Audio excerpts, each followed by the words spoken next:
या नीटच्या एक्झाम रद्द करायची मागणी सरकारकडे केलेली आहे।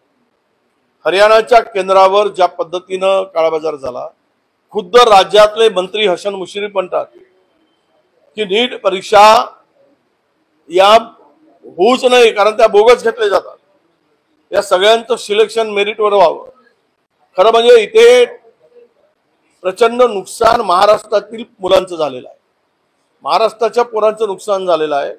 म्हणूनच आम्ही मागणी केलेली आहे की या नीटच्या एक्झाम रद्द करा आणि पुनश्च तसंही सर्वोच्च न्यायालयाने कमिटी गठन करायचे आदेश दिले आणि अहवाल मागितलाच आहे या संदर्भातला। तरी पण या एक्झाम रद्द करणं हाच पर्याय आहे, नाहीतर यामध्ये झालेला भोंगळ कारभार आणि ज्या हुशार विद्यार्थी आहेत त्यांच्यावर झालेला अन्याय, विशेष करून महाराष्ट्रावर झालेला अन्याय दूर करता येणार नाही।